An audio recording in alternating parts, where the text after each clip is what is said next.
тавре ки мегӯянд дӯст чӣ қадаре ки ҳушёр бошад, як рӯз не як рӯз дастгир мешавад. Аммо чӣ хоҳад шуд вақте ки дӯст на танҳо беҳуш, балки боз ахмақ ҳам бошад? Дар ин бора дар ин видео шумо маълумот мегиред. Салом дӯстони азиз, хушомадед ба канали мо. Дар канали мо обуна шуда зангуларо пахш намоед ва мо бошад наворо оғоз мекунем. Рафтем. дӯстон, шумо тамошо ва рақобатҳои варзишии ҷолибро ҳамроҳ бо як Xbox ҳам ҷолибтар кунед. Регистратсияи осон, пур кардан ва гирифтани маблағ аз тамоми гӯшаву канори дунё ва коэффициентҳои баланд ва муҳимтар аз ҳама бонус то $100 бо промокоди NECA. Маълумотҳои лозима дар комментария ва ба шумо муваффақият хоҳонем. Бразилия ҷоест ки аз ҷиҳати ҷиноят дар болотарин сатҳ қарор дорад. Дар ин давлат ҳатто соҳибони мошин дар роҳи рост мавриди латокӯби дуздон қарор мегиранд.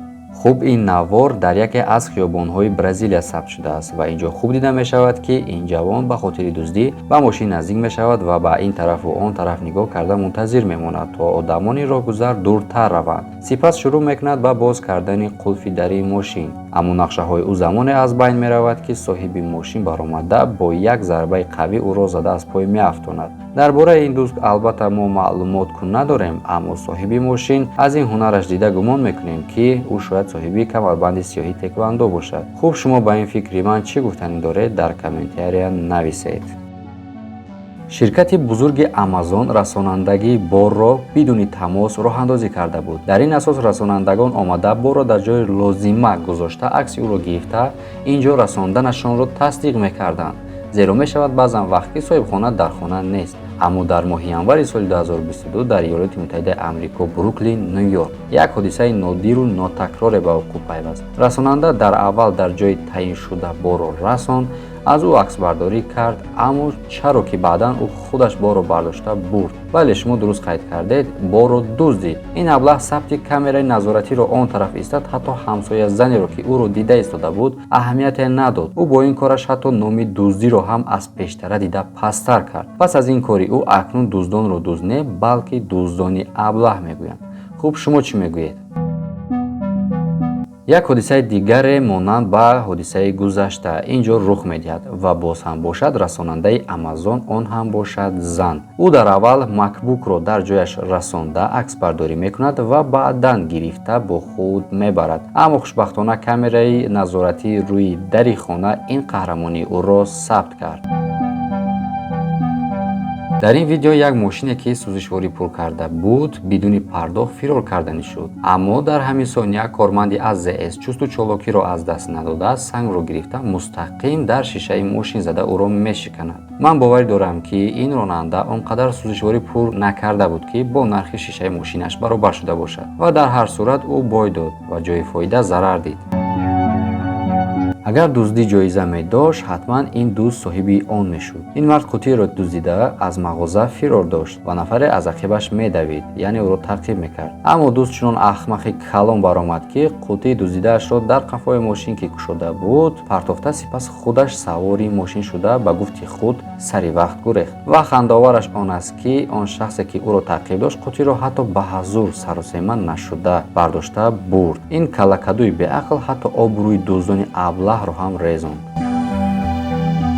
дар феврали 2021 дар Детройти, Мичигони Иёлоти Муттаҳидаи Амрико як ҳодисаи ғайримуқаррарӣ ва боварнокарданӣ рух дод. дар ин ҷо дида мешавад ки як шахс аз дохили мошини ҳарҷогузар пиёда мешавад ва дӯсташ бошад дар дохили мошин интизори ӯ мемонад. ӯ пиёда мустақим ба ҳамин хонае меояд ки дар назди дараш як қутиеро оварда буданд ва ӯ ният дошт ки ӯ инро бардошта гурезад. аммо ин дузди ахмақ хабар надошт ки соҳиби хона ба омадагии комил ӯро мунтазир нишастааст, яъне тайёрӣ дида буд ки ӯ ин корро бикунад. дар ҳолате ки дӯст қутиеро аллакай бардошта буд ва фирор карда истода буд, соҳиби хона бо автомати калашников ба берун мебарояд. бо дидани соҳиби хона дӯсти ӯ дар мошин мегурезад ва дӯст бошад ночор қутиеро бар ҷояш бармегардонад. дӯст бошад ба ҳар ҳол хушбахт баромад. соҳиби хона метавонист ки мағзи ӯро ба замин чош диҳад, аммо накард. ва хуб дида мешавад дар навор ки дӯст бо тарсу ларз қутиеро баргардонд ва чунон гурехт ки ҳатто ақибашро нигоҳ накард. дар январи 2020 дар Африкои Ҷанубӣ дар масҷид ҳангоме ки баъд аз намоз ду нафар кафшҳои худро наёфтанд ва хостанд ки камераи назоратие ки дар масҷид насб карда шуда буд аз назар гузаронанд ва то асли воқеаро бифаҳманд. Сипас дар навор дида мешавад ки як шахс ҳангоми намозгузорӣ ду кафшро гирифта дар ҷейбаш меандозад, яъне хайхтон дидем дар куҷош, ва як кафши дигарро дар дастонаш гирифта мегурезад. ҳодисаи монанд ба ҳодисаи гузашта дар ин ҷо низ дида мешавад. Мутаассифона.